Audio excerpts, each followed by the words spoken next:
Off The Podium, the number one Olympics podcast in the world, coming to you once again for another newscast, episode 505, newscast 21. I was about to say episode 21, meaning newscast 21, but I didn't get there in time. I stuffed up the intro. Whatever. My name is Noah Groves, apparently, and joining me is the man that Noah Groves likes more than me. It's Colin Hilding. Colin, welcome back to Off The Podium. There is a very long list of names that Noah Groves likes more than you. I'm somewhere in the middle, but it's on the list. That's all that matters. He's a picky man. Nobody knows. He's very picky. That's why he doesn't have a girlfriend. Exactly. Nobody knows who we're talking about on this show, but people, the two people that listen to all of our other shows, basically, Tina Wesson's fan and Bryn Grove. Hey, you get the Noah Groves joke. So sneak preview for people if you just keep listening, but at some point you're going to hear Noah Groves get something that will be at the Olympics named after him. He will, yes. I haven't listened to all of that yet, but I'm looking forward to it. But yes, stay tuned. We tease stuff on this show, but it's a newscast, Colin. I don't remember the last time I had you on for a newscast. Was it during the Olympics in the lead up to Paris, or?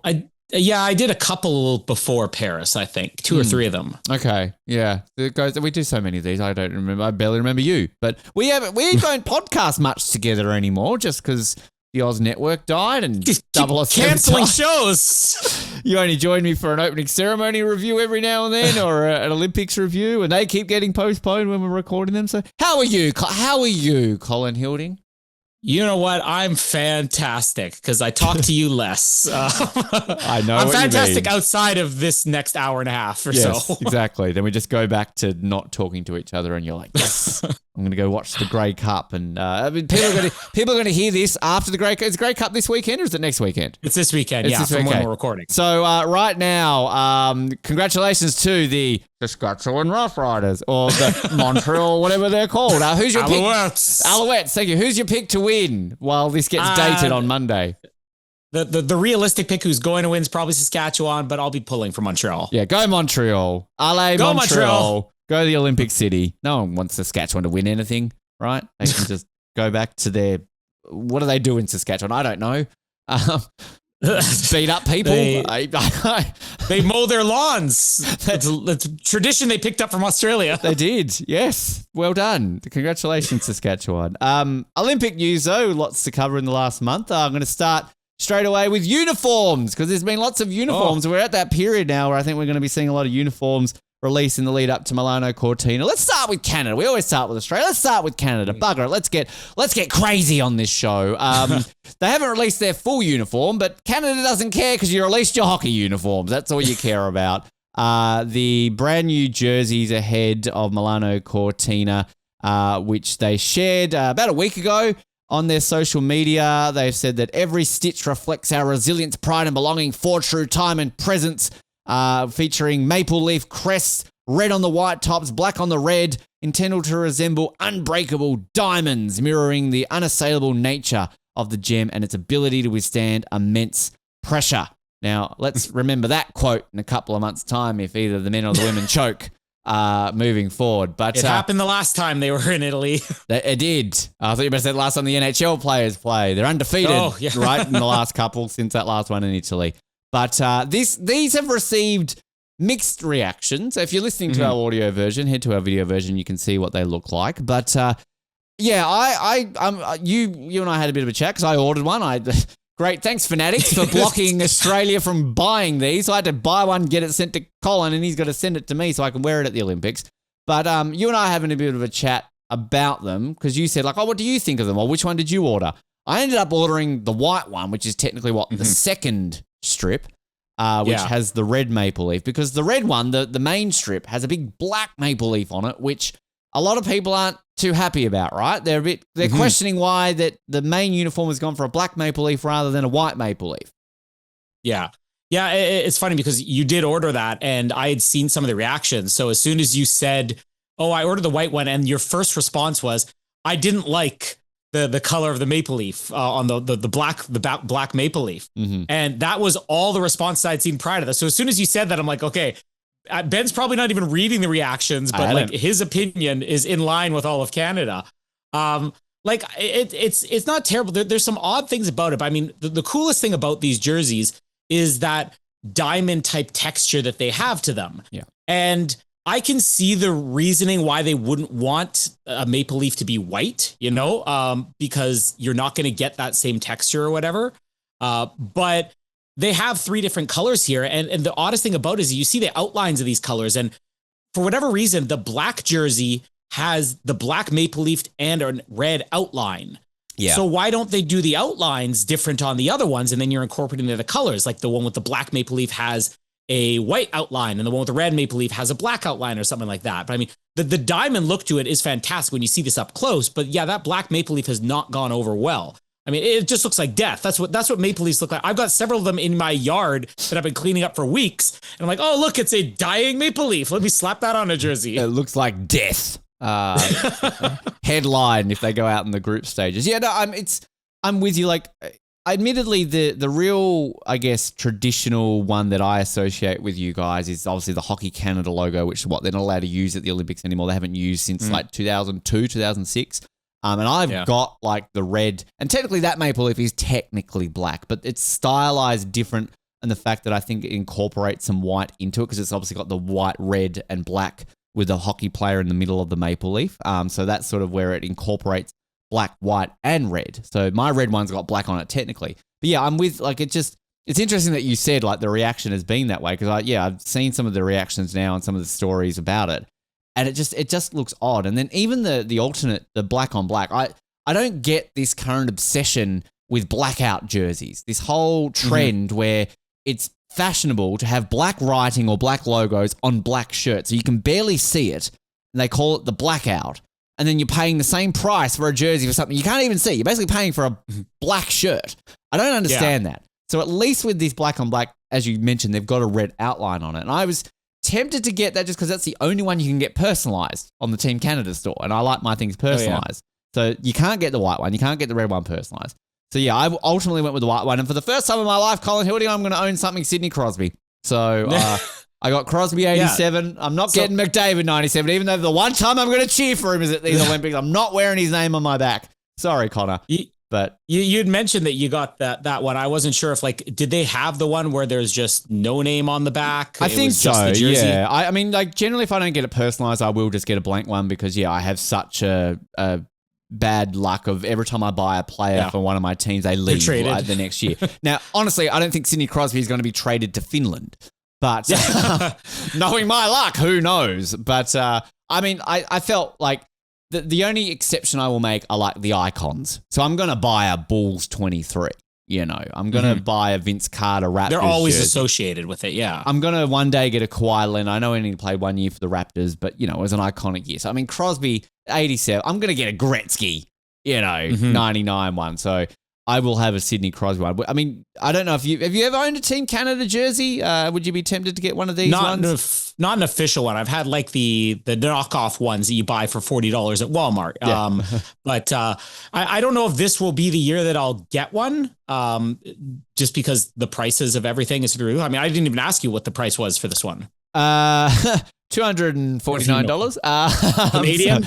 Yeah, it was Canadian, actually. But I also think it's in line with what you would get from NHL. Yeah, it is. And obviously, because I think Hockey Canada store obviously goes through Fanatics, who control everything. And Fanatics for some reason have blocked Australia right now from some copyright reason or something along those lines. So yeah, they're on about par, but.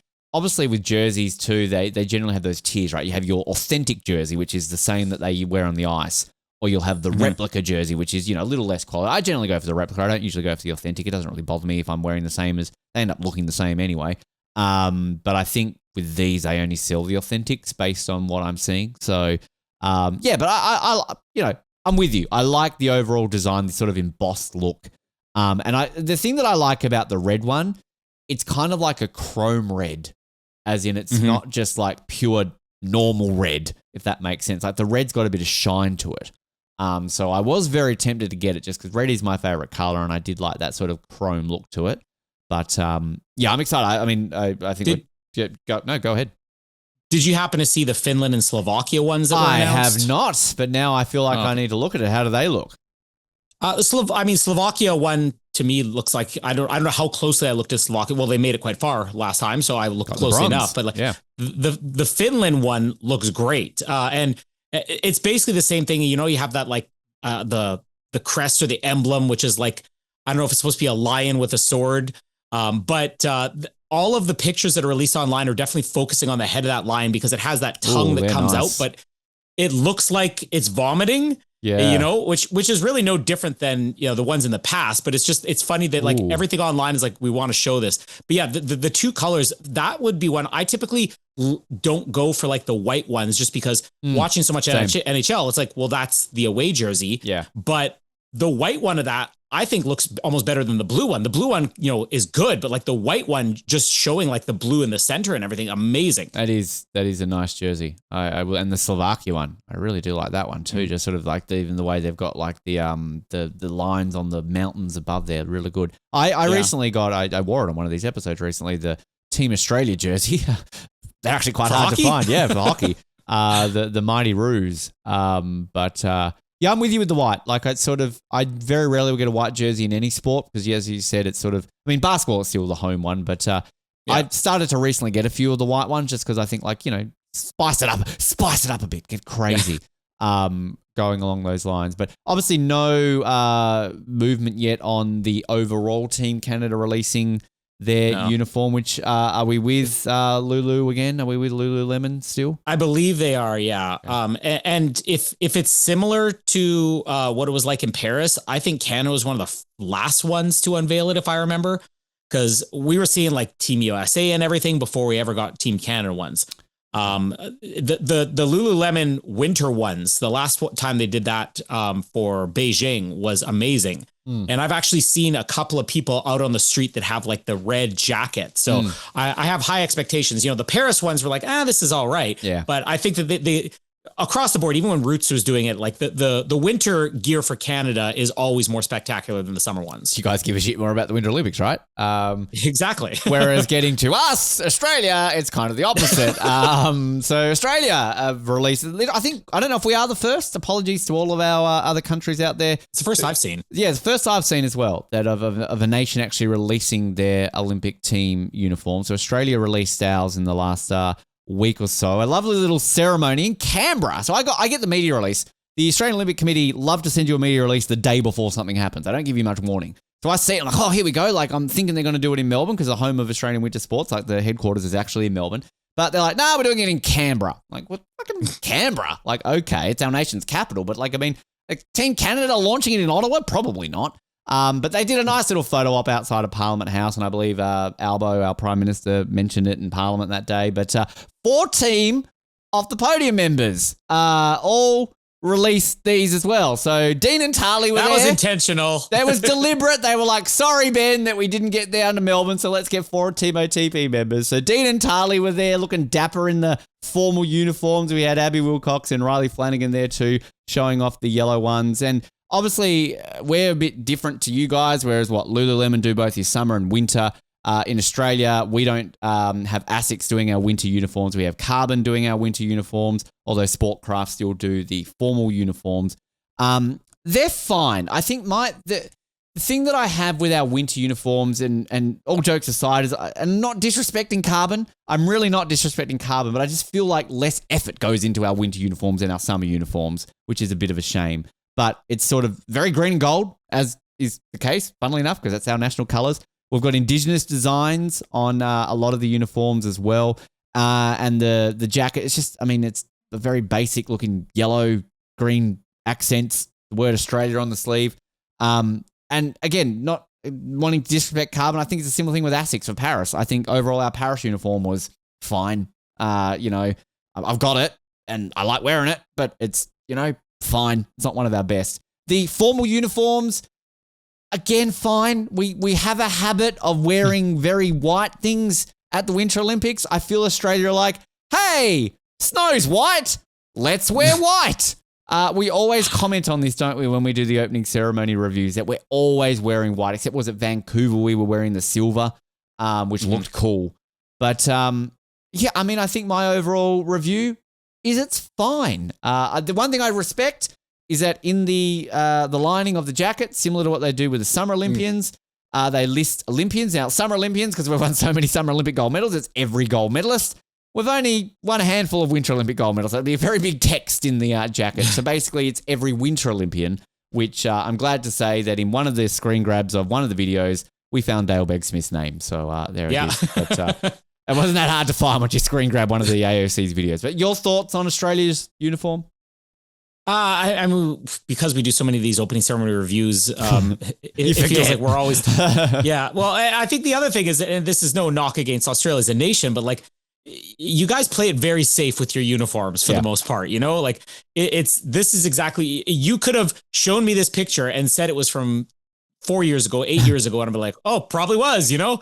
And also there's not as much distinction between like winter and summer. And you have to look, because even the yellow jacket, to me, that looks almost more like a spring or fall jacket, not necessarily winter. The funniest thing to me is the formal ones, because when you sent that picture of the group chat, the way WhatsApp works is you'll see the picture, but you won't necessarily see the full message. And I just looked at it. I could immediately tell, even though it was just the preview on my phone, I hadn't opened it yet. I'm like, oh, there's Dean and Tally. And I'm thinking like, why are they parking cars? Because they look like valets, you know? Dean and Tally haven't qualified for Milano Cortina, so they've picked up a new job parking cars. Well, this is how they're funding their trips and all these tournaments around the world. I mean, curling's really in a bad spot in Australia, isn't it? Really sucks. Yep. Like it doesn't look like even a formal Olympic uniform, but it does look very formal. Like when you said these are the formal ones, this is like the extremely formal ones, you know? This is what you expect to be wearing at the fancy, the very, very, very fancy restaurant. I do like the, I think that's the collar on it, you know, that you have from the zip up. Yeah. Cricket, it almost looks like prep school, which is another thing that I think is one of the most common comments we make when we do these opening ceremonies. Australia is wearing their school uniforms again, but they're nice. I mean, no knock against them, the fact that it is very safe. I will add, I'm assuming, I mean, that might not necessarily be the opening ceremony uniform. So I should clarify that, because every Olympic team, at least in Australia, we do a formal uniform no matter what. So whereas winter, often our opening ceremony uniform might be more of a coat or like some sort of like puffer jacket. So this may not. I don't think this has been clarified that this is actually the opening ceremony uniform. It's just more the blazer. So I actually don't know whether or not that will be what we wear into the San Siro for the opening ceremony. But yeah, it's dapper. Dean's looking very good there. Tarly's looking very good, you know, parking their cars. You know, if I rocked up to a valet parking and they showed up, I'd give them a tip. I'd be like, you know, I would say I'm at the wrong restaurant. I can't afford this place. Well, they hung out with Thomas Bach earlier this year. That's why they're getting dressed up. You know, this is where they're trying to get curling going on that way. Other uniforms as well. So literally just basically the day of us recording this, they have released the uniforms for both the torch relay and the volunteers and staff for Milano Cortina. Now, this also goes along. A lot of branding things have been launched in the last month. We had the official poster launched in the last month, as well as the closing ceremony stage, which I'm still very confused why Milano Cortina is like this first Olympics. They're like, hey, let's release the stages. Because everyone's sitting around going like, oh, you know, fuck the medal. Show me the stages for the ceremonies. The uniforms are fine. I guess they just fit in with the branding. I mean, honestly, I think the torch uniforms are probably my favorite. They, you know, stand out a little bit. The volunteer ones are fine. The poster has grown on me, but it's still chat GPT-ish for me. I don't know. I mean, I've not been a fan overall of the branding for Milano Cortina. It's just been very basic to me, which I guess is the style they're going for. So cool. But again, I think I expected a little bit more from the fashion capital of the world. So, yeah, any thoughts on what was that? I like the stage. The stage is fine. So, yeah, it's working. It's funny with the volunteer ones. I like the volunteer ones better than the torchbearer uniforms. The torchbearer ones are fine. I don't know. It just, I would have hoped that it would look a little more distinctive for those games and not we could have picked this out of any possible games that you have, right? And they've minimized the 2020, the kind of awkward looking 2026 slightly graffiti style logo and all that, which is nice. That poster, it's funny you say it grew on you. I mean, this is like the type of thing was, I've got something growing, doctor. I need you to examine this or remove it. Like, it has not grown on me in a positive way. I did find it funny though on review earlier that there's a picture of the woman who designed this poster. And you can definitely see this was like a self-portrait gone wrong. Yeah. She got definitely those glasses. looks like she looks very, the hair, the glasses and everything. I mean, the Dame Edna poster, you know, the Elton John poster, whatever you want to call it. It is very odd. I think Patrick was kind of originally more behind this, but he's like, you know what? On reflection, I've gone back and looked at some of the other ones, and this definitely stands out, maybe not in the best way. It's like, I get it. Like, you want to be different. You don't want to go back. And like, I mean, you know, I'm not saying like, let's go back to those old school, like have a naked Greek man holding a thing. Like, no, like you know, but like, I just feel that like, I like to look at an Olympic poster and automatically see branding that associates with it. I mean, maybe this is so unique that we're always going to go, well, that's the Milano Cortina one. But like the Paris one that got so famous last year, I thought that was a bit hodgepodge at first. It was almost like a Where's Waldo, Where's Wally type poster. But it's become iconic. I mean, they had a giant one on the ground there at one of the venues in Paris. It was amazing to see in person. So, I mean, this might grow on me even more. It's grown on me slightly since it got launched, but it's just, it just looks so Dame Edna. And we had the conversation in our group chat about like, oh, this being ChatGPT. I think it was Colin was like, oh no, ChatGPT. And I'm like, look, I'm just going to type in ChatGPT, do something similar. And it basically did. So yeah, like, but again, I just think overall Milano Cortina's branding has just been very bad. Honestly, the last two I mean, Beijing's branding wasn't fantastic either, let's be fair. So I don't know if the IOC are just like throwing all their money into summer games recently. They're like, fuck the Winter Olympics. Let's just, you know, go on to MS Paint. So I'm hoping the French Alps can do something a little bit quirky. So yeah. I am with you with the stage though. That looks amazing. And because we're just fresh off of the Turin opening ceremony review, I'm seeing the most memorable thing from that being the rocket speed skating on rollerblades or whatever. That stage looks like they specifically constructed it for that. So if there's one thing that I feel like they might be planning as this is a throwback to the Turin opening ceremonies, I could see it being that because it almost lines up like some type of crazy track that goes around. And I think, as we mentioned last month, I think, you know, all jokes aside about why the hell are they releasing stages, I think this does throw back a bit to Paris because obviously Paris released a lot of concept art about how this opening ceremony is going to look on the Seine. They released the Olympic Park, like these are the concept images. And we've seen a bit with LA releasing a lot more concept images. So this is obviously just the way these Olympics are doing it now. Let's release concept images to give you a real taste of it. So, but we're obviously less than 100 days to go now. We should mention that. Getting very close and very excited. And as of next month, we will be switching to weekly newscasts. So it will obviously be coming thick and fast. Speaking of LA, a couple of things to note of their Olympics. This week, they've officially rubber stamped the schedule. So again, this is one of those things where it's news but not news because we already knew it, but they've like confirmed all the specific events. And I think the key talking point around, obviously we know the athletics is going to be in the first week, swimming in the second week, but the women's 100 meters is going to be on the first night of competition on day one. This seems so strange to me. And then the men's 100 meters, I believe, is on the second night of competition. Now, this is kind of, I think now what's really actually hit me that the athletics is going to be in the first week, that we're going to have the men's and women's 100 meters over and done with in that opening weekend. Crazy to me. Everyone's happy about it though. All the sprinters have come out and said that they're very excited for it as well. The first gold medal event, as we already knew, would be triathlon, women's triathlon, I believe, on that Saturday morning, which replicates Sydney 2000. Very famous event that happened there with how that played out. But yeah, I mean, not a whole lot extra to really talk about on this. Any thoughts on? Is it going to be weird to you to see the 100 meters over and done with in the opening weekend?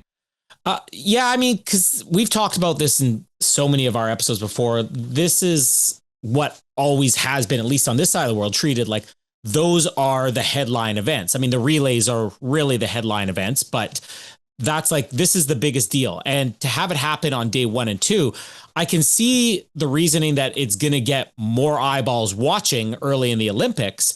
But my worry is just there's nothing in swimming because there are so many different disciplines and you have the same athletes competing on every single, potential discipline they have, that you don't have that one event that everybody needs to tune into, even figure skating, because they have like those showcases on the end. It's not like this is the only time you're going to see them. For the runners, we're starting to see more of these athletes that want to branch out and want to do more events. So getting the 100 meters out of the way first, that makes sense for them. It's going to get a lot more people watching, but I'll feel a little bit deflated if we don't have something big in week 2 that's going to be able to take that place. The modern pentathlon. Oh, no, they got moved up the first week too, didn't it? Yeah. Boring. Second week, who cares? Tune out of LA. Handball, I guess. Apparently the opening day of the LA Olympics will feature the most women's finals in a single day in the history of the Olympics. There's one for you. And then Super Saturday on the penultimate day, we'll have 26 gold medals across 23 sports. So good fucking luck to us covering that day. Thanks, LA. Think of the people covering the Olympics. Why don't you? The other sort of, I misread this because I got the email that I got an email from LA basically saying like, hey, you want to be a volunteer for the LA Olympics? Click on this link. It's actually not for the LA Olympics. It's for the lead up to the LA Olympics. So it's a bit misleading. Yeah. Basically, they're asking for volunteers to help around the community with things like local issues, cleaning up stuff after the wildfire. I think this is kind of their backhanded way of going like, you want to be an LA 28 volunteer? Volunteer beforehand and that will look good on your resume. Yeah. So, I mean, smart, maybe. You know, maybe by the time they actually open up the volunteer program. Because I've got a feeling that this will be a very heavy application process, like as in a lot of people are going to want to go to the States. A lot of people are going to want to go to LA. Not saying they didn't want to go to Paris, but I think the big barrier of a place like Paris is the French language. And obviously, you know, the official Olympic languages are French and English, and obviously having another language will help you in your way. But I'm sure there are a lot of, say, English-speaking countries who didn't apply for a non-English-speaking country. So I think this will be one of these ones where it's like, oh, USA. Maybe we'll see it for Brisbane as well. A lot of people want to come to Australia. So, yeah, smart. I don't know. Any thoughts on that? I definitely misread that email. It wasn't for volunteers. It was for volunteers to be a volunteer, basically. Yeah, when Jamie shared that too, I'm like, oh, maybe I actually will look into this. But no, I'm not going to go through that long of a process, especially when I don't know if I'll even be able to go. I mean, I think the other big difference is you look at the size of LA. I mean, even if you're just getting locals, you got a lot more of a pool to pull from for volunteers than you would for something like Paris. I don't know why this might be their reasoning might be, we want to weed out the people that we don't want to ask back, right? Like you're saying, oh, we're getting people interested. Colin Hilding, go away. Yeah, this is send them back to Canada before 2028 even happens. You'll be the 51st state by then, so you'll be fine. It's all good. Too soon. Does it list any type of? Yeah, let's not go there. Does it list like the potential jobs, like what people are going to be doing at this point? Are they going to be like mapping courses or handing out pamphlets to promote the actual volunteers later on? Judging on LA right now, it's probably joining ICE and helping deport people. I don't know. I really don't know. Maybe you're going to be one of those boats blowing up drug lords in the oceans that aren't drug lords. I have no idea with America right now, Colin. I couldn't tell you. But yeah, if you're intrigued and want to join the volunteer system to get in the pool to become a volunteer, then go to the LA website and check all that out. A few random things here to just touch on. We'll fire through these ones quickly when it comes to Olympic news. Actually, one that one without notice. I didn't mention this to you. I only literally discovered this just before we came on air. We've talked recently a lot about Lord Sebastian Coe wanting to include summer sports in the Winter Olympics. Oh, yeah. Well, the Federation of Winter Sports, the Winter Olympics federations have all come out in a statement and said, fuck off, Sebastian, this ain't happening. So the Winter Olympic federations in a statement have said that the Winter Olympic federations are firm in our belief that such an approach would dilute the brand heritage and identity that make the Olympic Winter Games unique. A celebration of sports practiced on snow and ice with distinct culture, athletes, and fields of play. Now, this included a group of federations, including skiing, skating, biathlon, curling, luge, bobsled, and skeleton. So basically all of them. I think that hockey basically haven't jumped in there and said anything there, at least on that section there. I got to say this right now. I love the Winter Olympics before. I love them even more because all the federations are coming out and saying what I'm thinking. Piss off, Sebastian. Like, keep your summer sports or your summer Olympics. There's a reason why you didn't get elected. But yeah, I'm happy that they've done this, Colin. I don't know if I think you've talked about this before, that you're not a fan of this either, to include summer sports in the Winter Olympics. No, and it's not, I know the reasoning is like, oh, it should be on snow or ice. I mean, I think there's other things you can do, but it has to be something that you can't do during the Summer Olympics, and this same the other way around. I mean, yeah, you could do indoor track cycling during the winter, but because it goes hand in hand with outdoor cycling, that makes sense. Yeah. I actually read this last night too, right before I went to bed. So I'm glad we're on the same page here, because I was reading that. And as soon as you start reading it, you're thinking like, is this going to be like, we're behind this decision? It's like, no, don't stop. Good for them. Love them. 100% agree. And really what this comes down to is I feel like they're running out of room for summer sports, partly because they're taking on all these things that just aren't working out. Exactly. Like breaking and whatever else. And they want to spread it around. But like, just the same people who are brainstorming and thinking what new things can include, there are lots of winter sports that you can include in it. Come up with a snowshoeing event, like that would be something we could include in winter sports. I could do. I've done that before. I mean, this is here you go, Lord Sebastian Coe. This is Ben Waterworth, host of Off The Podium podcast, talking to you just one-on-one here right now. If you want to do this, if you're so upset that you just can't fit these sports in the Summer Olympics, how about we create the Spring Olympics or the Autumn Olympics? Yeah. Therefore, maybe it's a bit of half and half, like sports that you can do in a bit of both. Spring's sort of more of the warmer, autumn's a little bit more of the colder. Like, that solves your problem. More revenue for the IOC. You can maybe shove them in the little smaller cities. Like, here's Winnipeg, the great host of the 2038 Autumn Olympics. I mean, there you go. It's justice for all. Have them in the alternating. So you literally will have an Olympics every year. I don't like the idea of that, to be fair. But it could be something, right? Like, Autumn Olympics coming to Winnipeg. There's your idea. Just leave the Winter Olympics alone. All right? I'm still thinking about like what other great sports could actually work that are winter related and that wouldn't be these indoor sports that are just cast off from the summer. Polar plunge is a big thing in this side of the world. Make that into a winter sport, right? You have to jump into freezing water and swim a certain distance. Ski ballet, bring it back. Yes. Bring back ski ballet. We have some good winter ones. Come on. What's that one with the dogs, the sledding? Mush. Yeah. Do that one. There may be some abuse to animal issues with that. But whatever. They grow up. They're tough. They're naughty dogs. The Winter Sports Union can get behind it. We just need their approval. They're the only ones that matter now. Let the dogs vote. Let the dogs come out and go, we strongly agree with being added to the Olympics. We'll get bashed up by some Nordic skiers along the way. Just put us out there on the ice, coach. We're ready for that. Other ones, the esports in 2027. They need to find a new host.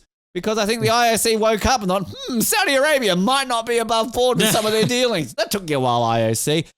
They've cancelled their contract with Saudi Arabia, basically, that they signed. That I think they were going to host like 12 years worth of esports. We're meant to have the first one in Saudi Arabia in 2027, but it's done. They're scrapped. They're not happening. Well, they're happening.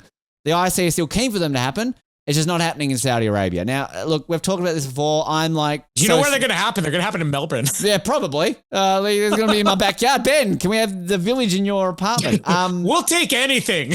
I'm not anti-esports Olympics. I'm more anti-esports in the Olympics. Have your own version, maybe. But I think the biggest thing out of this is just like, is the IOC the first organization to sort of stand up against Saudi Arabia? FIFA, on the other hand, kind of go a little bit opposite. I mean, look, I don't know if you've got any thoughts on the esports games, but I mean, I think these will still happen. It's just a matter of Singapore's possibly been floated as a potential host because obviously they had the Youth Olympics in 2010 and they had a World Championships, I believe, of esports recently. Any thoughts on this? Like, this is where, Alex might have been better to come on this month. We could have swapped months or something like that because he definitely has opinions on it. He loves esports. It's not something I would be curious to check it out if it had that Olympic name attached. But at the same time, I also don't like the idea of the Olympics just associating with anything like esports. It dilutes the Olympic brand. Kind of like you were saying, do we even want an Olympics every single year if we did, spring and fall Olympics? Same thing with esports. It's like, does it need the Olympic name? Although if the Olympics was associated with it, I would probably check it out. I'm curious though, because I thought that Riyadh was still in the running for 2036. So does that mean that they're now out of the running for those games? I have no idea. I don't know. And we're going to touch on a few 2036 news in just a moment. But look, I have nothing against Saudi Arabia. I really have no opinions on the country, to be fair. But it's just obviously with how they've sort of gone about certain things and dealings. And as an Australian, I think we're all dirty about the 2034 World Cup, that basically we should have been bidding for that, and essentially Saudi Arabia bought their way into it. So we missed out. So, yeah. I think the one pause from this, and again, I'm kind of the same opinion to you. I'm like, I'm not going to understand. Even if I lived in Saudi Arabia, I wouldn't understand all the politics. And people who live in Saudi Arabia are going to understand the politics more than I am. Yeah. But we're dealing with an issue over the last decade or so where cities just can't afford to even be in the bidding process. And it's starting to look up now that we're getting closer to like 2036, where you have more of these countries that are willing to say, we'll throw our hat in the ring. We'll look towards votes for potential bids and stuff like that. But coming out of this last couple of years where it's like somebody either just has to say yes and then deal with the debt, or they have to have an enormous amount of money. Saudi Arabia was that country. Is like, we have an enormous amount of money. We'll do it. Now with the Olympics saying no to it, whether it's a political decision or not, it's like, at least that means there's a light at the end of the tunnel, and we might be getting back to, this isn't about the money. Maybe we could scale some things down and allow other countries to have a part of this. If the glory days of bribing the IOC to come to your city for a 5-star resort and, hey, look how good Sydney is, maybe you should vote for us in the election, are gone, then we just have to do other ways to buy our way into the Olympics, essentially, right? And now if you're Australia, you just get somebody elected as the IOC vice president and sway a few people in the back rooms and, hey, Brisbane, have the Olympics. But for 2036, I'm not saying that's all that happened. Please don't cancel me. But we don't know what's going to happen for 2036. There's obviously this new dialogue phase. Again, as we talk about a lot on this show, nothing has been 100% confirmed. I mean, we can wake up tomorrow and be like, hey, Winnipeg have the 2036 Olympics. Yay! We don't know. So, but no esports Olympics happening, at least in Saudi Arabia, for the next 12 years on 2036. So just quickly, 2 bits of news around that. South Africa the South African government, I should say, have approved a bid for either the 2036 or 2040 Olympics to launch a continuous dialogue with the IOC. They've not mentioned a city yet, but the government have come out in support of this. I'm excited for that because, as I talk about on this podcast a lot, I'm open for places that have never hosted it before, and Africa is obviously the only continent that's never had an Olympics. So I'm all for that, although I'm a little bit skeptical because we know what happened with the Commonwealth Games in 2018. So, let's see how that plays out. And Munich have had a referendum in their city to say, like, hey, guys, do you want to have an Olympics? I can't do a German accent. I can, but I just don't want to be offensive.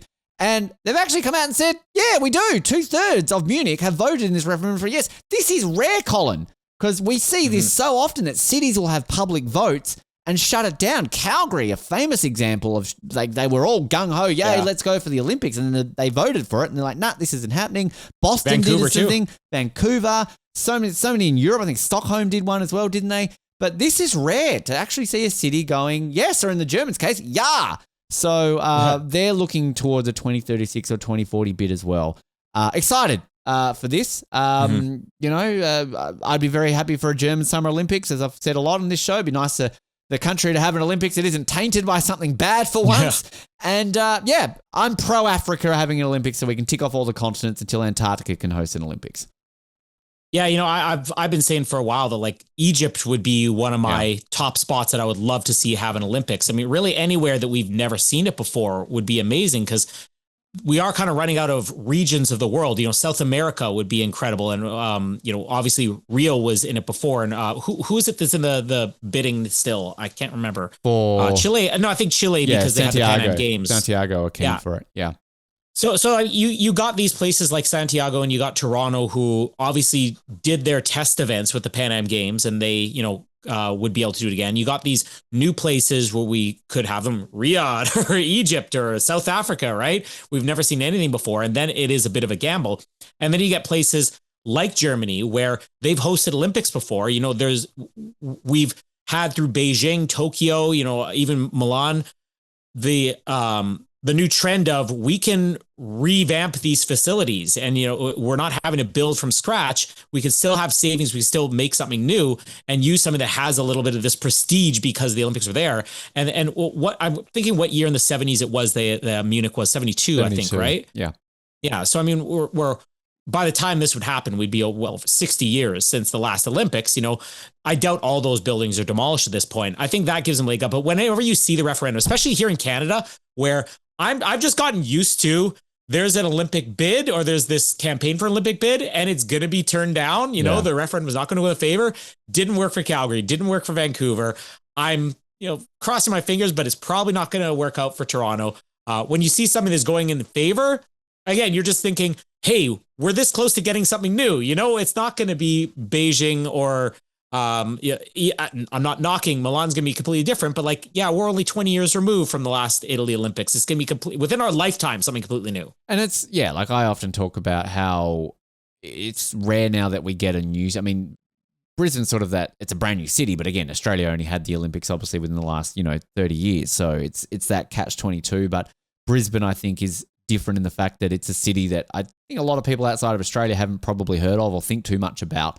And it's a brand new city that has never seen the Olympics. We have to go back to Rio to the last time we had a brand new city that has never hosted the Olympics. Before that, it was Beijing. Before that, it was Sydney. So we're kind of in this bit of a cycle where it's a lot of repeat cities, which I'm with you. It's fine because, Paris hadn't hosted an Olympics in 100 years. So none of us knew what a Paris Olympics was like.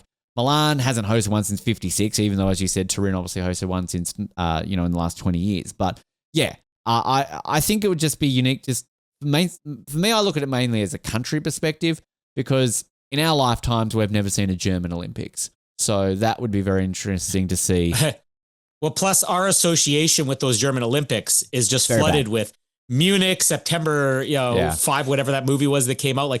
That's all that our generation knows of those Olympics for the most part. And as we've had Raphael on the show and talk about it before, and he often, I know he talked about on one of our episodes, the World Cup, the Men's World Cup in 2006, how that really restored a sense of national pride into Germany, that Germans are not often very open with sharing their national pride based on their history.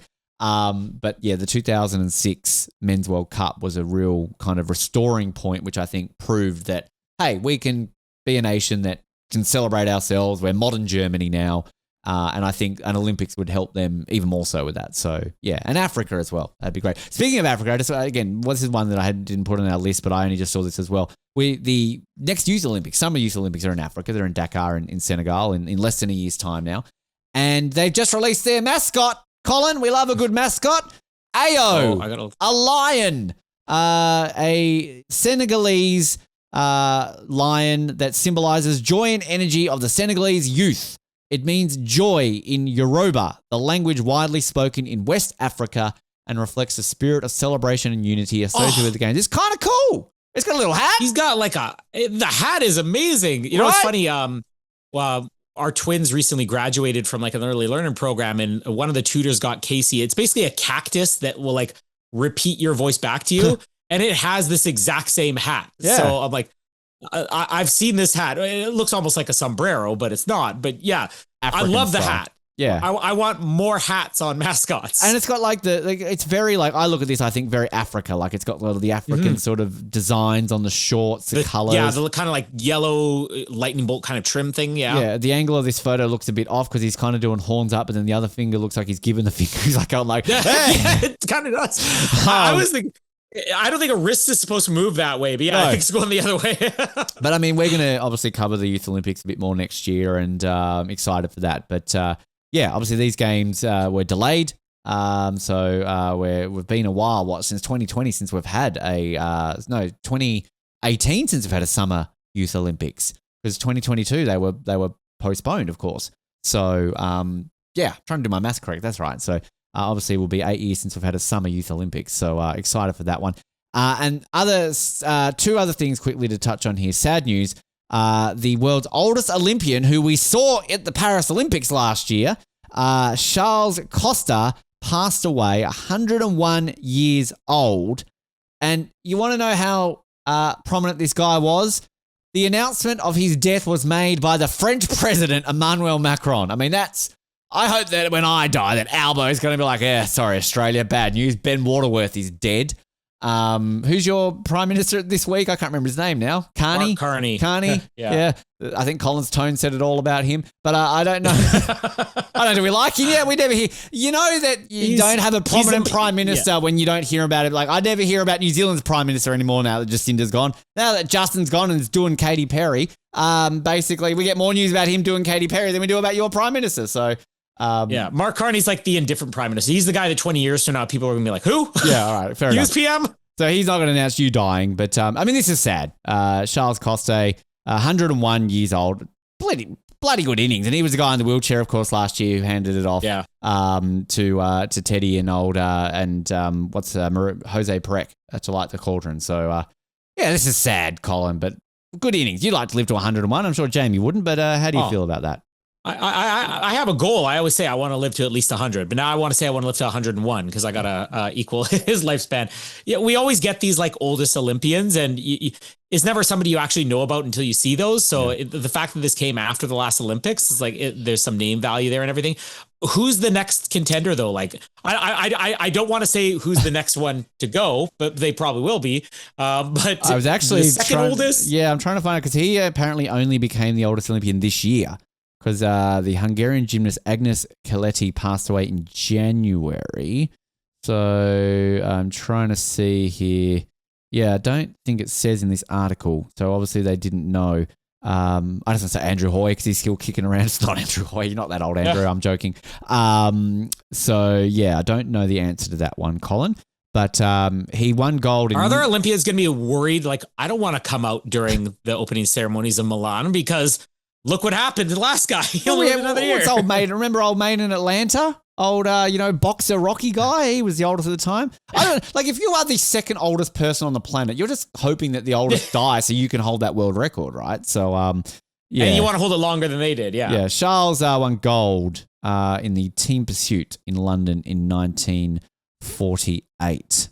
So rest in peace to Charles. Just quickly, before we move on to one other thing, Colin, just a question without notice. Canada's thoughts on Justin Trudeau doing Katy Perry? Canadians couldn't care less.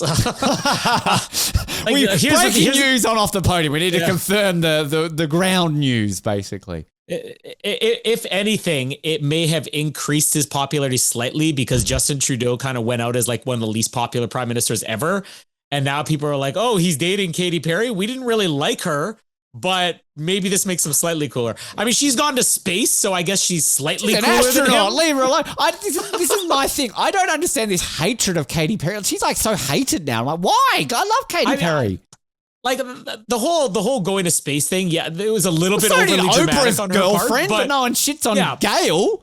But like, in all honesty, if I went to space or even went to space in quotes like she did, I would be no different. So we got mentioned by the New York Times once and we milked the shit out of that. We won 2 awards and we milked like we do all the time. We were on our hands and knees kissing the ground. Oh, New York Times. Exactly. Look at us. So leave Katy Perry. I personally absolutely love it. I think this is like everyone. I've had so many people message me going like, oh, this is the news we didn't want. Oh, this is disgusting. I'm like, this is the best celebrity news ever.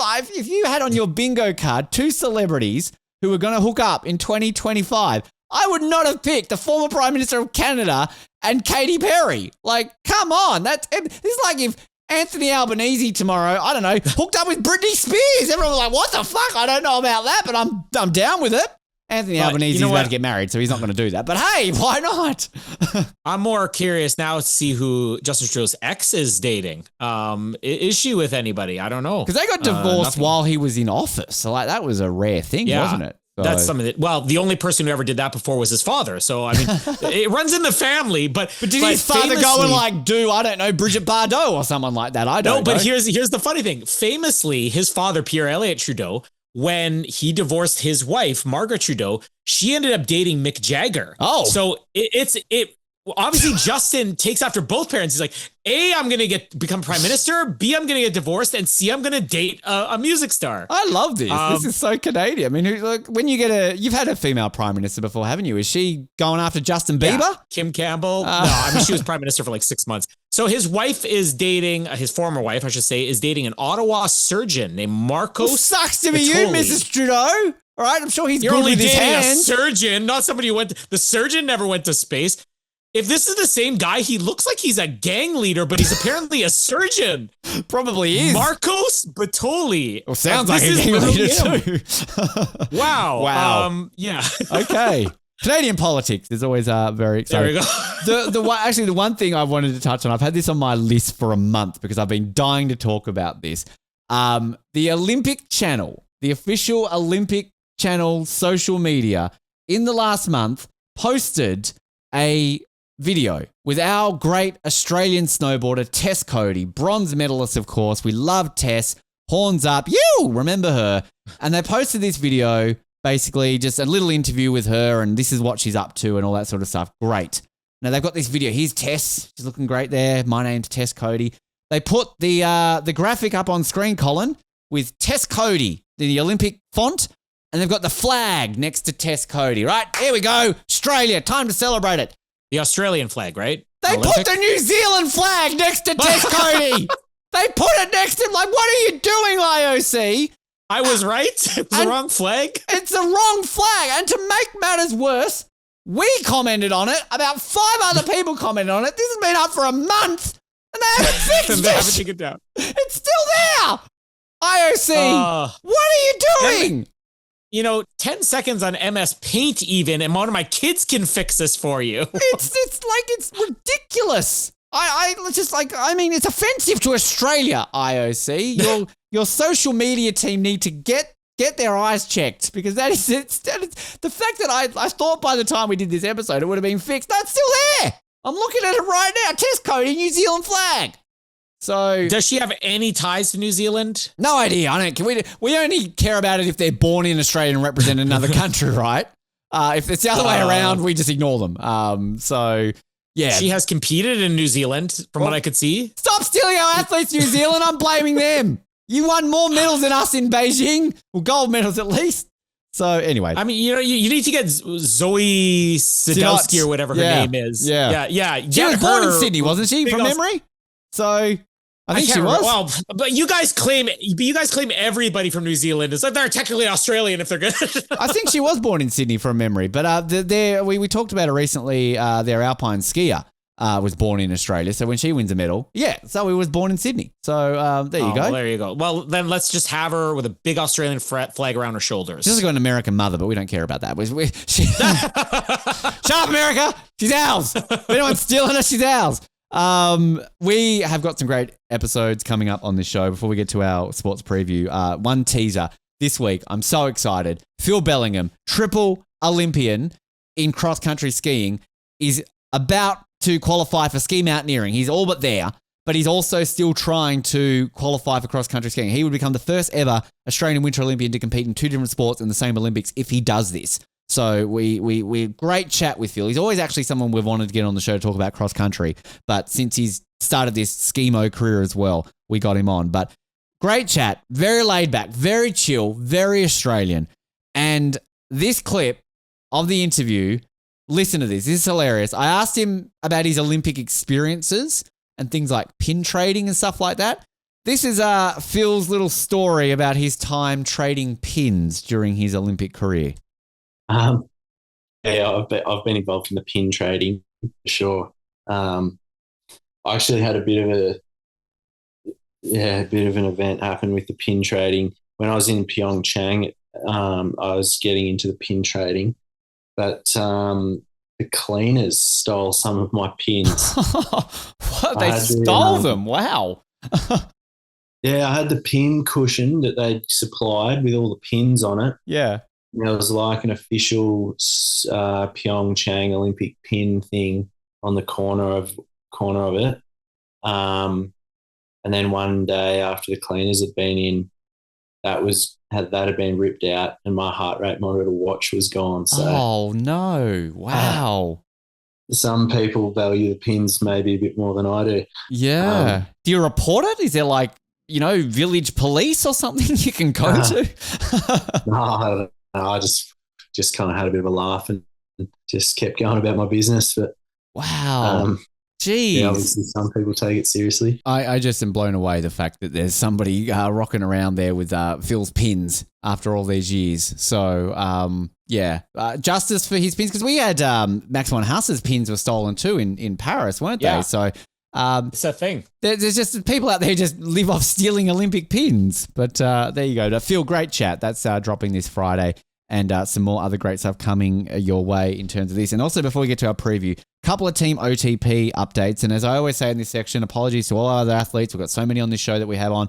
We don't have time to cover you all. But a couple of big ones of note in the last month. We spoke just before we came on air last month about the World Triathlon Championships were in Australia. And I was touching on Matt Hauser, who was going into that as a leader in the World Triathlon Series. And he claimed the victory. The first time Australia has a world champion in triathlon, men's triathlon, at least since 2009.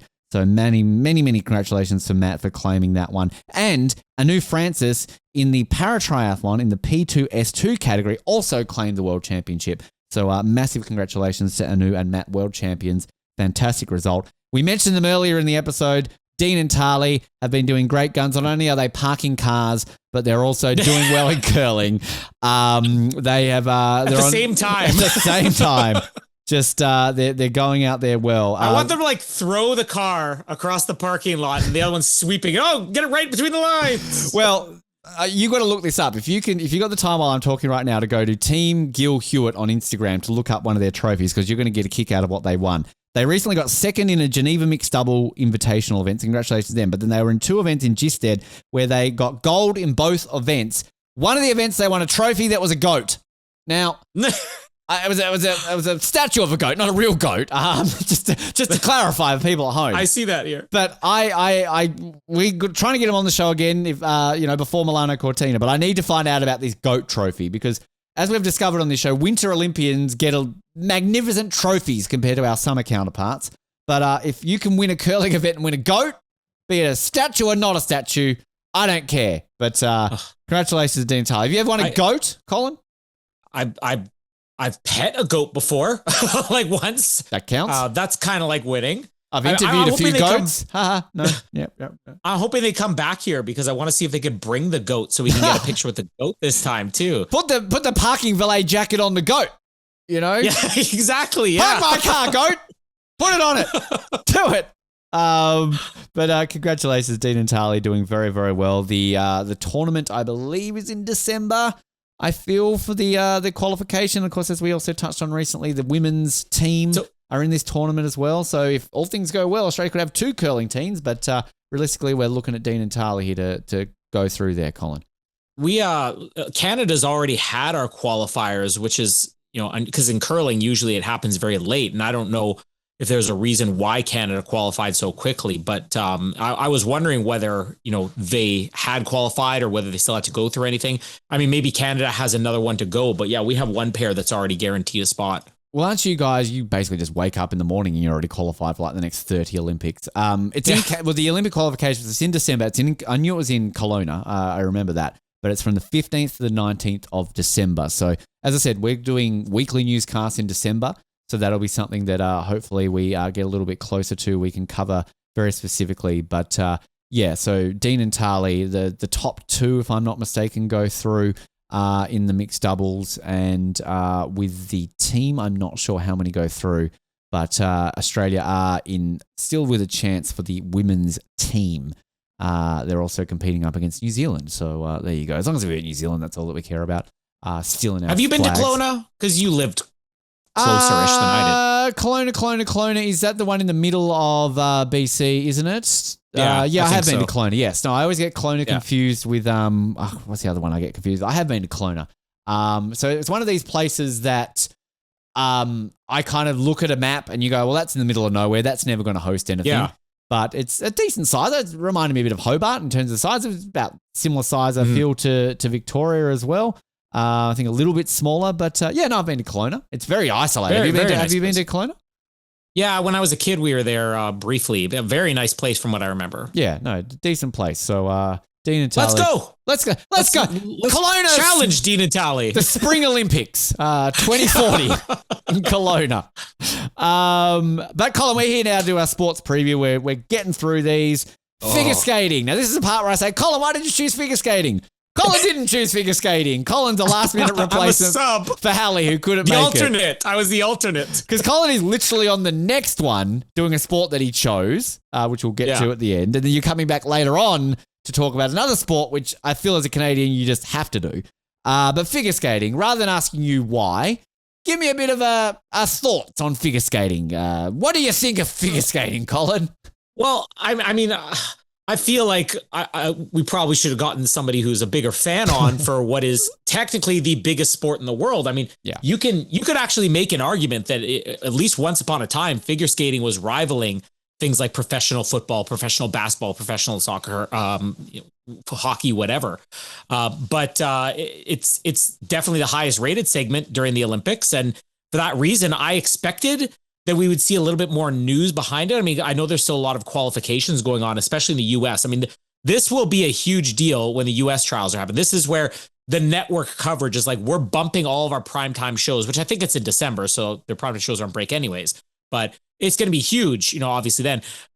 It's something that's going to be extending like the entire Olympics too, which now that they've got this schedule with the, what do you call that, showcase or whatever at the end, and you have these extra mixed events and everything.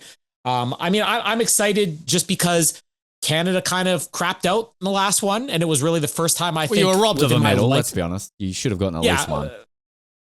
First in my lifetime, at least that I could remember from what I've watched, where we didn't have a figure skating medal, and our chances are looking better this time. So, I mean, I'm excited from a Canadian perspective that I think I have some hope, maybe not necessarily going to be Tessa and Scott all over again, but we might end up on the podium. I don't know if I got a few people off canter the last time I talked about this. I said that figure skating is probably my least favorite Winter Olympic sport, but that's like me saying Moonraker is my least favorite James Bond movie.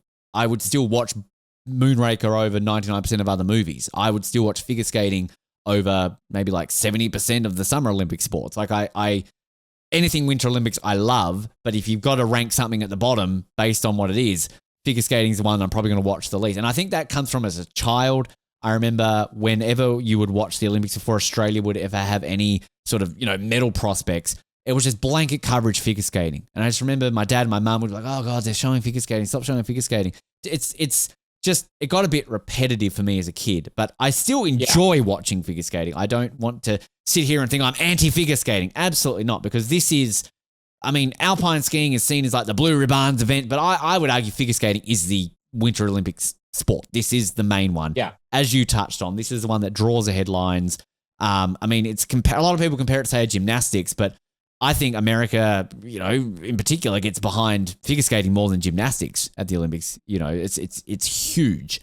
And this is something that I think people follow the world tour more outside of the Olympics than they do the world gymnastics tour, for example. Mm-hmm. Figure skating, massive. It is the oldest sport at the Olympic Winter Games because you technically can throw this back prior to the birth of the 1924 Winter Olympics, because this, of course, was at the London 1908 Summer Games and Antwerp, baby, in 1920. So alongside ice hockey, this is the sport that obviously precedes the birth of the Winter Olympics. So that's how big of a deal it is.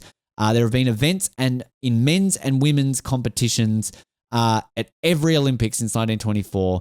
Pairs events were added in 1972 and ice dance was added in 1976. And outside, of course, of the team competition, which was introduced in 2010, I think was not. And then you had the showcase. Obviously, it's remained pretty stable since that as well. Sochi 2014, the team competition was introduced. And as you said, it basically goes for the entire length of the Olympics. So we will get figure skating on the opening day. They do like a qualification, I think, on the opening ceremony. And then essentially we get a whole bunch in a row. You get a day off, you get another one, day off, bunch of one in the showcase. I actually always enjoyed the showcase.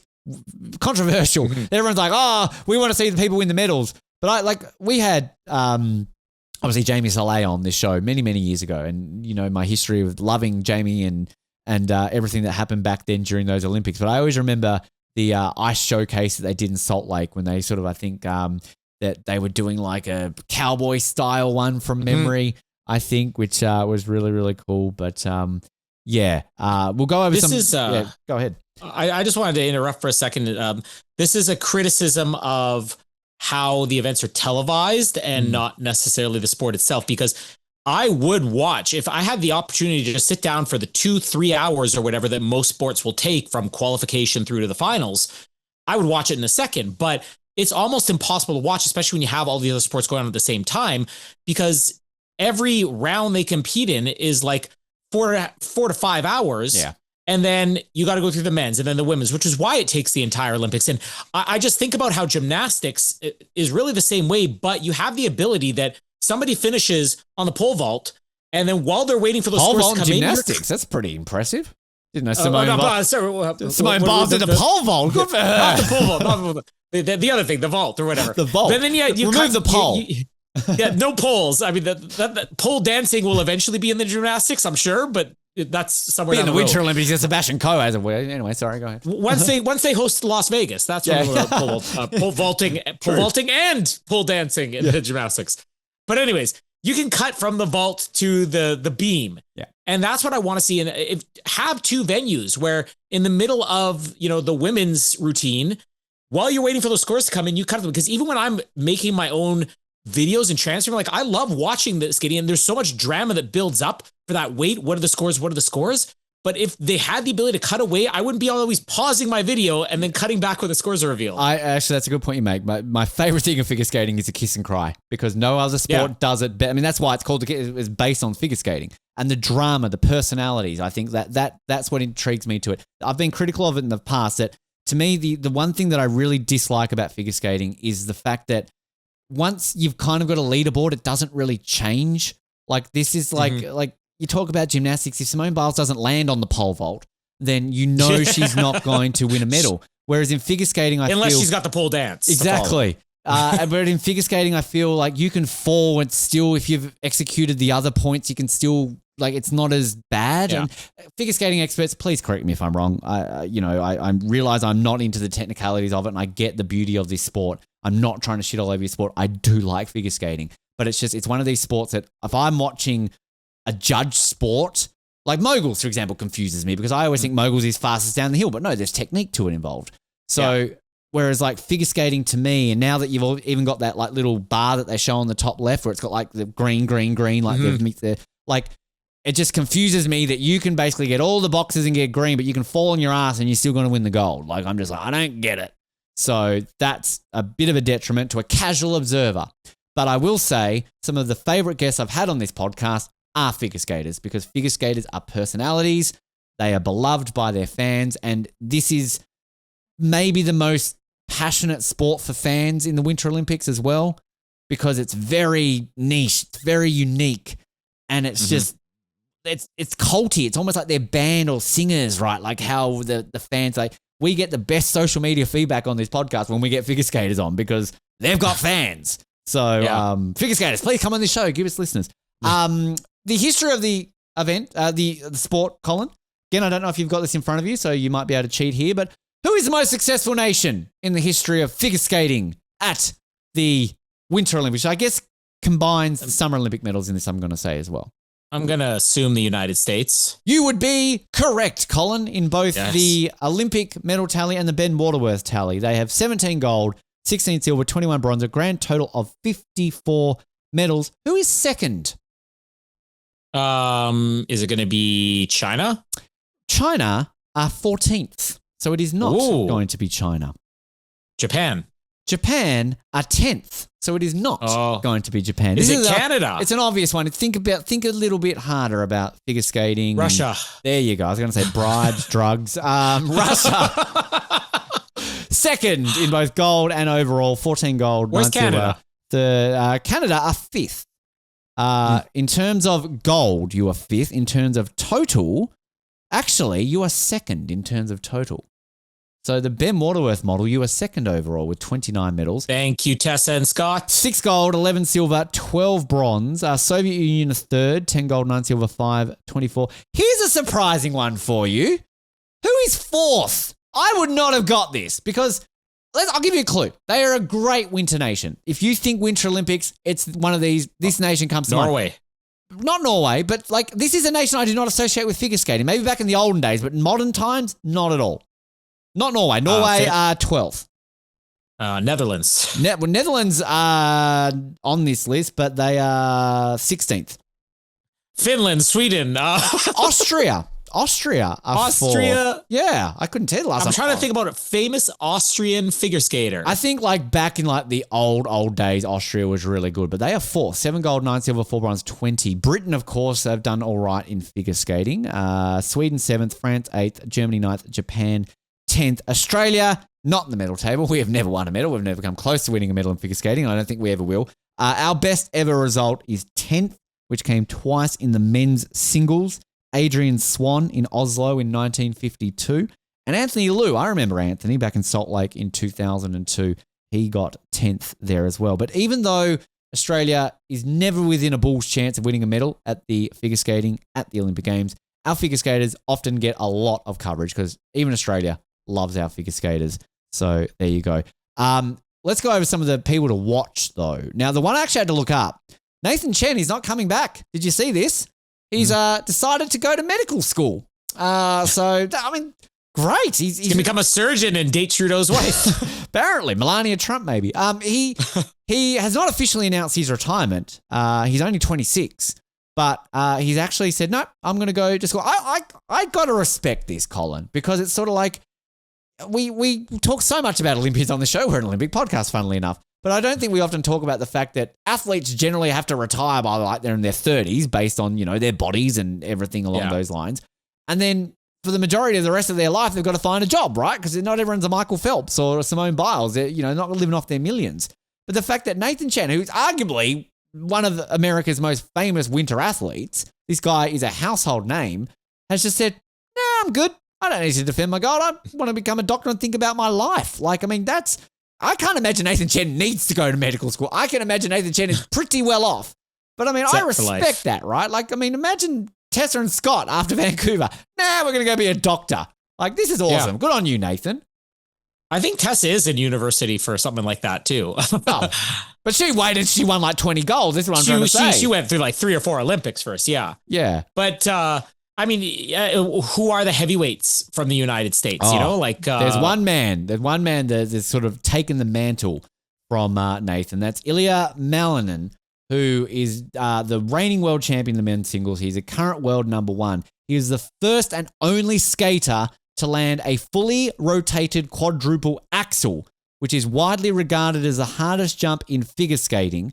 And he did that in international competition. Could I tell you what a fully rotated quadruple axel is, Colin Hilding? Absolutely not. But it sounds awesome.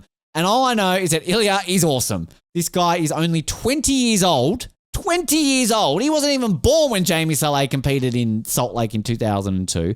2-time world champion. And the reigning world champion earlier this year in the US. Now, this is a guy they talk a lot about on that NBC show that they do. And so I've sort of followed him a little bit. He looks like he should be in a van traveling around in a band. Like he's kind of got this like blonde type hair where he kind of feels like he should be in sort of a band or something like that.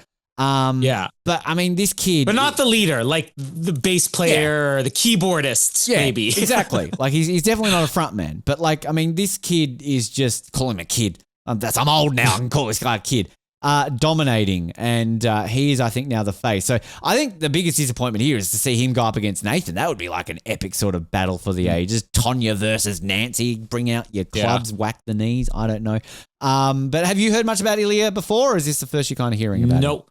First, I mean, here in Canada, it's sort of been this way for decades or whatever. It's the pairs and the ice dancers who get the most attention. I mean, we've medaled like Patrick Chan several years ago, and Caitlin Osman, I think back in it was either Sochi or Pyeongchang. But we're just starting to get traction again on the solo skaters. But like our ice dancing and pairs is what gets all the attention in Canada. Was it Joanie Rochette was the one in Vancouver? Her mother died. That obviously all the news I remember around that. This is exciting because the one thing I had to look up here too. So the silver medalist in Beijing behind Nathan Chen, Yuma Kageyama of Japan, he is the world number 2. So here's old Yuma probably thinking like, Nathan's retired, sweet, now's my time to shine, and in comes Ilya. He's probably going like, come on, what's going on? But he's the current world number 2. The world number 3, French skater. This is in the men's singles, just to clarify. Adam Xiao Himfei from France. Kazakhstan. Here we go. Mikhail Shadorov is the 4th best skater in the world, apparently. Now, Kazakhstan have won an Olympic medal in figure skating. That was from Denis Ten in Sochi. So Kazakhstan do have history in this sport, but I don't associate Kazakhstan, well, let's be honest with much, outside of Borat. I don't know much about Kazakhstan. Sorry, Kazakhstan. I'm sure that offends you still after all these years that Borat's the one, but let's be honest, most people probably make that assumption, right? So let's go Kazakhstan for a medal in figure skating. Japan is also in the top 5 there with Shun Sato. If I'm looking here for the best place Canadian skater, if this will load for me in time. I was surprised to see who it was. Well, it's only showing me it was going to be. It's only showing me the top 20 here, so I don't know if you've got. No, I've got. So the World Championships, we had 17th and 19th place. Okay. Roman Sadovsky, he was in the last Olympics. He kind of famously didn't do well because the main male figure skater that Canada sent ended up being pulled at the last minute because he had COVID. And I think he got over COVID, but they still said, oh, you tested for this many days, you couldn't compete. So everything was on this poor guy, Roman Sadowski, and he just sort of completely cacked. But the one who finished higher was Wesley Chu, who I have not even heard the name of him before. He is apparently the 2024 Canadian champion, but 20 years old. So very young, obviously this would be his first Olympics. I don't think he's qualified yet, though, although Roman has qualified. Well, I'm looking, I can see that result now. I'm looking at the world rankings and no Canadian in the top 20 at least. One unseen name here, actually, still plugging along. Team OTP member, Jason Brown of the US. He's 19th in the world now, Jason. Good for you. I didn't realize he was actually still skating. So good to see Jason going on there. I mean, I want to say, I was thinking Jason must be getting on in age a little bit. He's only 31. And here I'm talking about 31's younger than me. I'm calling him old. That's when most figure skaters retire so that they can go to medical school. That's the typical age. Going through the motions there. On the women's side of things, the current world number 1 is Kaori Sakamoto of Japan. And I believe she is the bronze medalist from Beijing. She is finished behind 2 Russians who we are not allowed to talk about, apparently. They won't have any. Actually, if I can interrupt for a second, did you hear about the Russia did qualify as neutral athletes? They had 2 that actually made the qualification. I was going to see if that was the case because obviously we know that I think they're a bit more stricter now on them, but they're still allowed, similar to Summer Olympics, right? They're allowed to send their neutral athletes, which I mean, this has got to hurt the Russians the most because this is their sport. This is the one. Yeah. This is an ice hockey. This is the one where the bribes and the drugs kick in. So she got it stripped, didn't she? No, she got dejected down to bronze. Sorry, that's right. Canada got robbed. Are we allowed to talk about her yet? So yeah, I mean, it's going to be very interesting with limited Russian, I guess, standings there. The reigning world champion though earlier this year in the women's singles was Alyssa Liu of the US. She beat Kaori in that event. And if I'm looking here, Alyssa, is 8th in the world. So she won the world championship, but is only ranked 8th in the world, at least this is at the time of recording. So obviously, I'm not sure how the figure skating rankings work in terms of how they get distributed and everything. The top 5 in women's singles, we've got Mona Chiba of Japan. So Japan 1 and 2 there in the world rankings. Another American by the name of Isabel Levito is 3rd. Amber Glenn 4th for the US. So basically the top 4, Japan and USA. And a Korean skater by the name of Chaeyeon Kim is 5th. If I'm looking here for a Canadian perspective, you have the world number 15, Madeline Schizas. Thank you. Do you know much about Madeline at all? Yeah, well, she was at the Beijing Olympics. I have a feeling she did better. I can't remember what her placement was though, but she got a decent amount of attention. I don't think she was in. She finished 13th overall. It finished 9th in the short program. So yeah, she was at least top 10 and moving up, obviously. Want to be very apologetic here on Australian perspective. At least haven't done my full research when it comes to it. I can see here at the World Championships this year, we did not have a men's, a women's, or a pairs team. We did have a pairs. Apologies, correct myself. We didn't have a men's and women's or singles. We had a pairs team. Anastasia Gulabova and Hector Giotopoulos Moore. They actually finished 9th in the World Championships this year in the pairs, so that's a pretty good result for Australia. Did that in the Olympics, that'll be our best ever figure skating result. I am aware of our ice dance team, Holly Harris and Jason Chan. They've got a bit of news. We're actually trying to get Holly and Jason on the show. They've, I know, qualified for the Olympics. They finished 19th at the World Championships earlier this year. But let's get to the pairs and the ice dance, because they're the ones that you like as a Canadian. These are the ones that, as you were saying before, you generally do okay in. And honestly, my knowledge of Canadian figure skating are pairs and ice dancing as well. So that's generally what I know. The world pairs number 1 right now are a German pair. I get Germany, not a country I often associate with figure skating, but Minera Fabienne Hayes and Nikita Volodin are the current world number 1s. They got silver at the World Championships earlier this year. They got silver behind the Japanese pair of Rikyu Miura and Ryuichi Kirihara, who they are currently number 2 in the world. So they've swapped their positions from the World Championships and the World Rankings. And then the third best pair, the Italian pair of Sara Conti and Nicola Macchi. I don't even bother apologising for name pronunciation. If you've listened to this show, you know I'm going to suck at it. They were 3rd in the World Championships this year, 3rd in the world. Great for Italy, obviously, if they are able to do that. Canada pair, though, 5th in the world. Diana Stelata-Dudek and Maxime Deschamps. Do we know much about Diana and Maxime? No, I think this will be the first Olympics for both of them. But yeah, I was surprised to see that we were ranked that high up there for that. I feel like Maxime's name has come up before. I'm trying to look right now. Did he have a different partner before or something like that? Katy Perry. No, nothing I can find. Yeah, Katy Perry, yes. Can we get Justin and Katy to represent Canada? Oh, getting out there to fireworks. Imagine Justin and Katy. Do you ever feel like that would be awesome. I'm on board for that.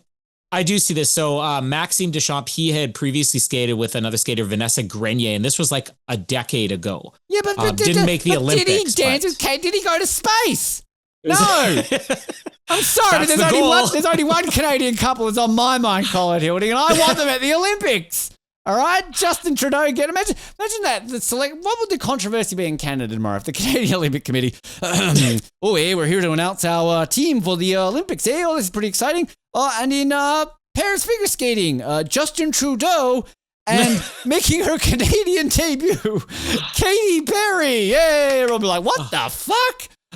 I struggle to think of Justin Trudeau as being graceful physically. I mean, I would love to see them try to even just dance because he definitely has like a very uptight way of standing, which is a politician thing. Well, that ass. That ass has got to remain firm, right? You got to get it out there. But Katy would have to change citizenship, or would they be competing for America being the 51st state? I don't know. Well, if they get married, you don't have to necessarily. You'll have the citizenship. Get married. Hurry up. Get married, Katy. Get married.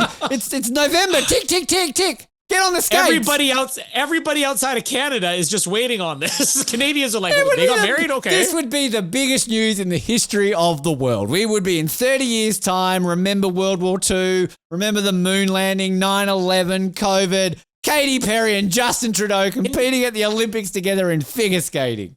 Yes. Could you just imagine if his mom had stayed with Mick Jagger and Katy Perry and Mick Jagger were in-laws? Well, that's kind of like when Michael Jackson married Lisa Marie Presley. Like the king of pop is marrying the king of rock and roll's daughter.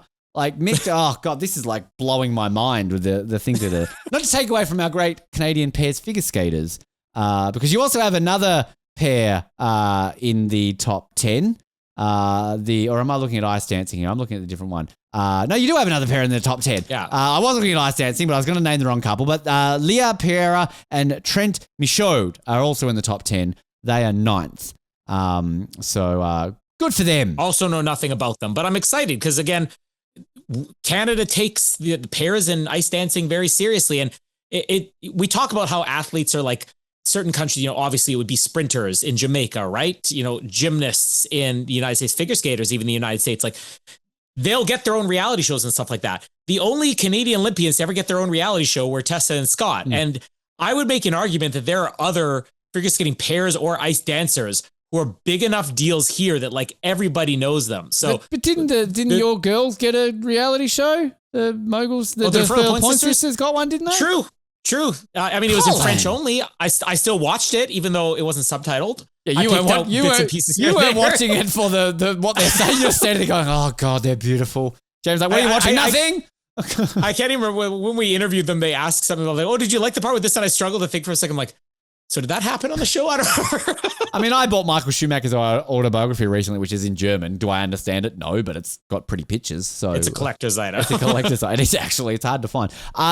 I stand so. This is obviously Scott, Tessa, we're mentioning them. Canada, you've got a pair that just won bronze in the World Championships earlier this year, Piper Giles and Paul Poirier, who they right now are ranked at number 5 in the world. Piper and Paul, do we know much about Piper and Paul to continue the Tessa and Scott legacy? Yeah, they are. I don't remember if they were still there in Vancouver, but they've been at least at 3 Olympics already. So, I mean, they're veterans going into this. Basically, once Tessa and Scott were done, they were the ones to take up that mantle. They were the next big celebrity figure skaters that we had. So much that whenever we have the Olympics come up, they always have 4 to 6 cereal boxes with Olympians on them. Piper and Paul were on the cereal boxes for Beijing. I don't think they were for Pyeongchang, but for Beijing. Losers. So they're already like, everybody in the country. If they don't watch figure skating, they've definitely eaten out of their box. Whoa, whoa, Colin, you need to. Is that Google. one of these things where I should have realized it sounded? You need to Google that one. Don't know if you're allowed to say that in 2025, but eating out of boxes. Speaking of that, I will not Google that until we're off the air.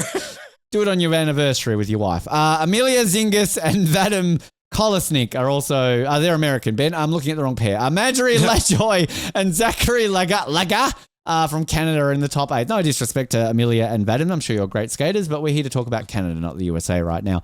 They are 8th. The world number one in ice dancing. Big surprise. Are British. Leela Fear and Lewis Gibson. They're bringing back Torval and Dean. Britain must be about to blow up if they're going to bring ice dancing back. I mean, Torval and Dean just did a world tour. They were here in Australia recently, still going after all these years. I mean, do we want the Brits winning figure skating again? What is this, 1984? So I'm going to pull an Aussie card here. Are they Canadian? Lila Fear is British/Canadian citizenship. Lewis is Scottish though, so no. I take it back. I'm on board Leela and Lewis. They're Canadian and Scottish. That counts for me. Scott, so they're not English. Typically, Canada, we don't claim these things. I mean, we famously talked about Dale Big Smith. Canadians were just sort of confused. They're like, so he's not Canadian anymore. We don't say Canada won still, but in this case, Canada won. I'm confused about Leela because she was born in America. She was born in Connecticut. It's probably like a parent was Canadian or something. Canadian parents. Both her parents were. She was raised in London. So she's a dual. Okay, so she's half English, but I'll listen to the Canadian side. And then she's with a Scottish skater. So I'm on board with that. Okay. Also, if you look it up, her hometown is Montreal. She's still living in Canada. So this is where Britain is like, we stole one of yours. What are you doing there? Second best in the world in pairs, Madison Chock and Evan Bates from the USA. We all know them. We know Familiar with them. Yes. And Italy again, Charlene Jugnard and Marco Fabri. That would be a big deal for Italy to get home ice medal. Did they not win a medal in figure skating in Turin? Why do I feel that they did? I don't think they did. No, but I'm making that back up. And look. No, I'm looking that up. I'm making that up. You are definitely making it up. Never trust a word Ben says. Do we have world rankings in the team event, or is that just a hodgepodge of let's do it at the time? Because I don't see a world ranking. Well, I know the world championships will have a team event. So, I mean, it's not going to be necessarily world rank, but I think there's at least world champions. Did they have a team event this year? Didn't seem they do. In the world, at least this year, they didn't have a team event. So maybe that's more maybe now don't believe a word I say. Well, so obviously though in the World Championships they then award medals. They call them, it's a bit derogatory, small medal for the short program or free skate or free dance or rhythm dance. It's a bit offensive. You were the small gold medalist. So anyway, but figure skating. Of all the ice sports in Milan, when I'm there for the first week and I'm getting tickets, I'm getting my ice hockey, my speed skate, my short track, my opening ceremony.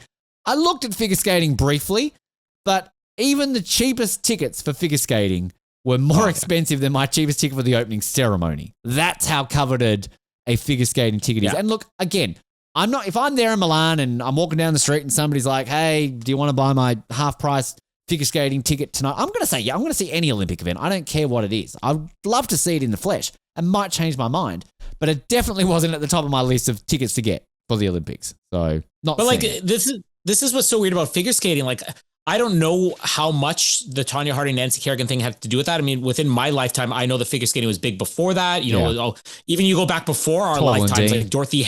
People know about Dorothy Hamill from like the 70s, Brian right? Boitano, that was a huge deal. South Park. Brian Boitano, what would Brian Boitano do? No. Yeah.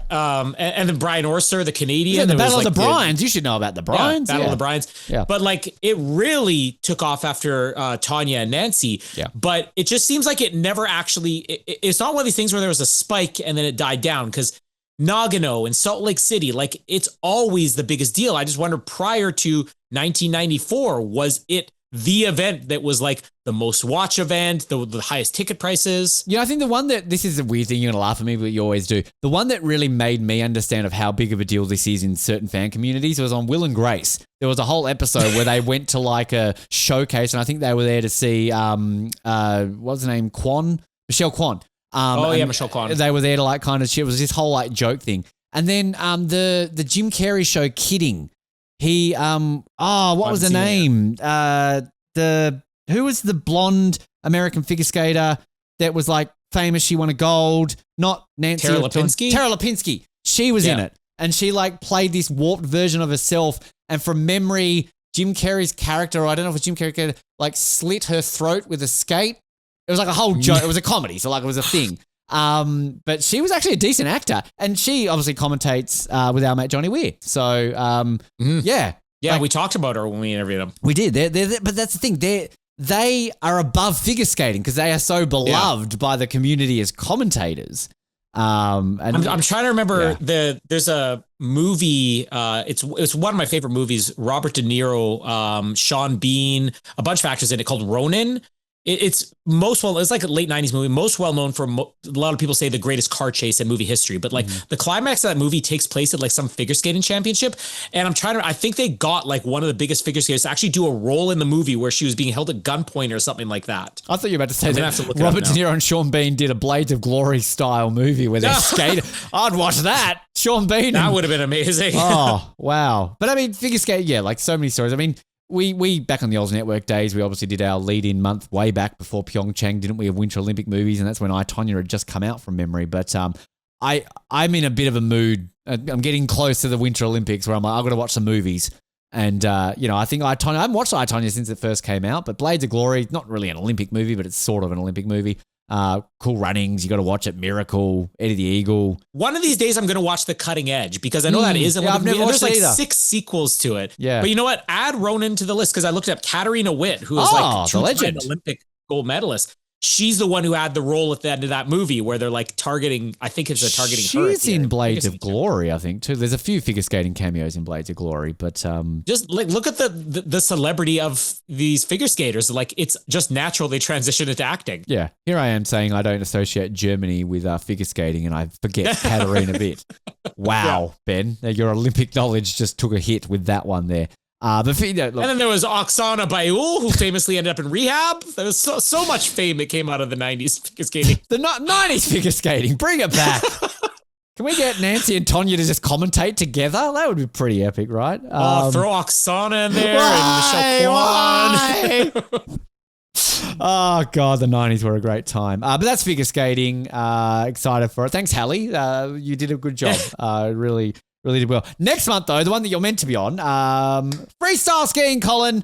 This is your baby. This is your little precious, you want to stroke it in the not eating out of box way. But want to watch it without subtitles. Talk to me about your love of this sport, because I mean, outside of this man here, if you're listening, you don't see what I'm pointing at, but there he is. There's Dale. Just your love of this sport. Yeah, I mean, my main, obviously, love is specifically moguls, but I mean, it really reaches across all of them, especially since like the cross sports, like ski cross especially came in there, because it's something that Canada is good at. And we got dual moguls coming up, which is going to be the really exciting thing this time is it's a new sport and all that. But yeah, aerials and half pipe. We're gonna have a little bit of discussion about what's Eileen Gu. Sorry. Are we gonna be forced to bring her up on the next episode? So that's the only thing I'm. No. That's the only thing where we love you. You're a good skier. Ben's gonna be biting his tongue on this one, but like it's the fun way of skiing, and this is no knock against alpine skiing or anything like that. But like the X Games was so cool growing up, and then all of a sudden like let's just make most of these into an Olympic sport. But yeah, moguls. First moguls event of the year got postponed already, so I'm disappointed. We're gonna have fewer and fewer events leading up to this. Shame. I'm excited in the fact that I get to talk about Australia's most successful winter sport. So we actually get to talk a bit of Australian success. Get to talk about this man on his 20th anniversary, even though he's not. Get to preview something with him. Go on, Dale. Get on board. Get on board. But no. Who are the other ones on your wall? Because if people are listening, they can't see this. You've not noticed my oil painting collection. All right, well, I can't. I hope you know who this one is. Identify from this. Well, that's Cherry. Yes, I can tell that one. Surely you can tell who this beautiful man is. There's Thomas Bach. That's Thomas Bach. The top right corner. That is the Queen Estelle Decker. Right there with her 2 gold medals. But I that makes sense. So this stem, people listening don't know, this is a new wall feature that I have behind me for Off the Podium. Tune in now. Great show. But I can't remember why, but I got like a jokingly oil painting thing done up from Thomas. And I thought, that's pretty funny. Let's make this a wall. So I had to go with Dale, Esther, and of course Cherry had to be involved there. So do you know what the best thing is that Thomas Bach looks just like the painting of the villain from Ghostbusters 2 that comes to life. Like looks nearly identical from this angle. I actually wish he would come alive. Imagine that. We're doing this episode. Hello, Ben and Colin. And he just pops back into the mist. Into his paint. Back with Dale in the mist. I need to do that. I should pick a. I got a whole blank wall behind you there, Colin. There's nothing on it. I do. I've got my space under John Montgomery and the DeFerla Point sisters here. I got a Maple Leafs picture. Who is that in the Maple Leafs? Is that somebody who actually won a Stanley Cup? It's in black and white. So yeah, it's actually a coworker of mine got this for me. There was a custom, same place that got the John Montgomery painting. There was a guy who had this massive sports collection that was selling his house. And one of my coworkers was at his house and said, "Oh, I'm just going to buy this for Colin and give it to him as a housewarming present when I moved him." But that's Lanny McDonald and Daryl Sittler, who were inducted into the Leafs Hall of Fame. This is from like the night they were inducted. It's got like the ticket stub on there. It's got, autograph pictures of them before my time. But well, again, it's in black and white, so I'm assuming that's when they actually won stuff. So, But if I had not looked at your wall, if you had just said, "I've got 4 pictures behind me. Who are the 4 Olympians I'm going to put up there?" I probably would have at least guessed Dale Bake-Smith, Esther Ledecky, and Thomas Bach. But I need to make that now. All Olympic medalists too, of course. Cherry's a silver medalist, so Olympic champion. Fencing. Only one as a lifetime Dale distinction of being Dale, lifetime gold medalist. Lifetime. He got a medal. Only one of them's got a medal named after him. I don't see a Thomas Bach and Esther Ledecky or a Cherry medal. So just the Daily Dale coming soon. I can just get the DeFerla Point sisters, and the 4th one could just be Chloe DeFerla Point's baby. That might be a little bit weird. You get an oil painting of somebody else's child. Very weird. I wouldn't be allowed to get away with that, but you might be different. Who knows? As I mentioned before, Phil Bellingham is dropping this week on Friday. Get excited for that. And then we will have a great chat as well with Alex Falazzo, Australian luger, who we had on the show ahead of Beijing. We've got him back to talk about that Olympics and his great form in luge. He's actually a sneaky prospect of a medal. Australia could win a medal in luge, which, you don't think about too often there. And then come December, we will be going to weekly episodes for the newscast, and then we'll have 2 episodes dropping a week. So come December, we get busy. We have 3 episodes dropping a week, and then come to January, at the middle part of it, we're going to daily episodes early ahead of the Olympics. So lots and lots and lots of interviews just in time coming. for Daily Dale. Just in time for Daily Dale. So if you like the weekly episodes, give a bit of a breather. Get used to them now because they're about to get busier. So catch up if you haven't listened to a few of these in a while. Start canceling date night, and then you can listen to 2 episodes a week. That's why I'm single. I cancel date night. That's clearly why. But do all the things you do, like, subscribe, offthepodiumpod.com. Get excited for that. Colin, any Olympic news coming your way to talk about? Anything exciting happening, or we'll find out more next month? I'm excited for the uniforms, and I'm excited to try on your jersey when it gets here. Yeah, don't do that. I hope it's sealed and doesn't smell like Colin sweat when I get. Oh, this is. I'll make sure to shower that morning before I put it on. Yeah, I'll be very intrigued to see how that goes. But yeah, we will be back for the next newscast in a few weeks' time. If you enjoyed today's episode, my name has been Ben Waterworth, and if it hasn't, it has been Noah Groves. Good night.